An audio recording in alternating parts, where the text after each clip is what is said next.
ఈ నెల 31 వరకు అసెంబ్లీ సమావేశాలు జరగనున్నాయి. ఎల్లుండి సభలో బడ్జెట్ ప్రవేశపెట్టనుంది ప్రభుత్వం. సభలో 3 రోజులు బడ్జెట్పై చర్చ జరుగుతున్నారు మంత్రి శ్రీధర్ బాబు. మొదటి రోజు ఎమ్మెల్యే లాస్య నందిత మృతికి సంతాపం తెలిపారు సభ్యులు.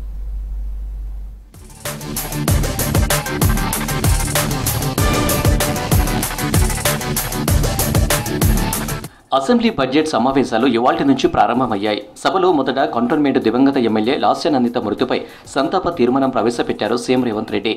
ఇలాంటి బాధాకరమైన తీర్మానం ప్రవేశపెట్టాల్సి వచ్చినందుకు చింతిస్తున్నానన్నారు. అత్యంత సామాన్య కుటుంబంలో పుట్టిన సాయన్న ఎమ్మెల్యేగా ప్రజలకు చేసిన సేవలు ఎప్పటికీ గుర్తుండిపోతాయన్నారు.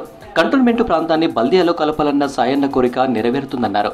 ఆయన కూతురు లాస్య నందిత రోడ్డు ప్రమాదంలో చనిపోవడం బాధాకరమన్నారు సీఎం రేవంత్.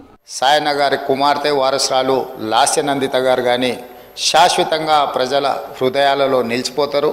తప్పకుండా వారు ఏదైతే ఆలోచనతోని ఏదైతే ప్రాంత ప్రజలకు సేవ చేయాలన్న ఆలోచన ఉన్నదో, మిగిలిపోయిన పనులు ఉన్నాయో అవన్నీ ప్రభుత్వం తప్పకుండా పూర్తి చేస్తుంది. వారిని చిరస్థాయిగా గుర్తుపెట్టుకునే విధంగా ఈ ప్రభుత్వం ఆ పనులను ముందుకు తీసుకువెళ్తుంది. అందుకే అధ్యక్ష, ఆమె మృతి పట్ల ప్రగాఢ సంతాపాన్ని నేను ప్రకటిస్తున్నాను. దివంగత కంటోన్మెంట్ మాజీ ఎమ్మెల్యే సాయన్న అజాత శత్రువుగా పేరు తెచ్చుకున్నారన్నారు మాజీ మంత్రి బీఆర్ఎస్ ఎమ్మెల్యే కేటీఆర్. కంటోన్మెంట్ సెగ్మెంట్కు సాయన్న ఎంతో సేవ చేశారని గుర్తు చేసుకున్నారు. సాయన్న వారసత్వాన్ని కొనసాగించి లాస్య నందిత ఎమ్మెల్యేగా గెలిచారని చెప్పారు. ఆ తర్వాత కొద్ది రోజుల్లోనే ఆమె రోడ్డు ప్రమాదంలో చనిపోవడం అత్యంత బాధాకరమన్నారు కేటీఆర్. రోడ్డు ప్రమాదంలో చనిపోయిన లాస్య నందితకు సభ్యులందరూ సంతాపం ప్రకటించారు. నల్లగొండలో ప్రమాదం, తర్వాత అక్కడ లిఫ్ట్లో ప్రమాదం, ఆ తర్వాత మళ్ళీ అనుకోకుండా ఈ ఓఆర్ఆర్ మీద జరిగిన రోడ్ యాక్సిడెంట్లో అమ్మాయి మరణించడం జరిగింది అధ్యక్ష.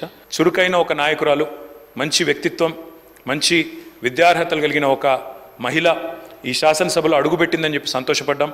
భవిష్యత్తు ఉజ్వలంగా ఉంటుంది అమ్మాయికి అని చెప్పి ఆశించినాం. కానీ ఇదే సభలో ఆమె అడుగుపెట్టిన కొద్ది కాలానికే సంతాప తీర్మానం మీద మాట్లాడాల్సి వస్తుందనే ఆవేదన మాత్రం మా సభ్యులందరికీ ఉంది అధ్యక్ష. ఈ నెల 31 వరకు తెలంగాణ అసెంబ్లీ సమావేశాలు జరగనున్నాయి. ఎల్లుండి సభలో deputy CM Bhatti Vikramarka budget ప్రవేశపెట్టనున్నారు. దీనిపై బీఎస్సీలో నిర్ణయం తీసుకున్నారు. స్పీకర్ ఛాంబర్లో జరిగిన బీఎస్సీ మీటింగ్కు సీఎం రేవంత్ రెడ్డి, ఉప ముఖ్యమంత్రి భట్టి విక్రమార్క, మంత్రులు శ్రీధర్ బాబు, పొన్నం ప్రభాకర్, ప్రభుత్వ విప్లు బీఆర్ఎస్ నుంచి హరీష్ రావు, ప్రశాంత్ రెడ్డి, బీజేపీ నుంచి మహేశ్వర్ రెడ్డి, సిపిఐ నుంచి కూనంనేని సాంబశివరావు, ఎంఐఎం నుంచి బాలల హాజరయ్యారు.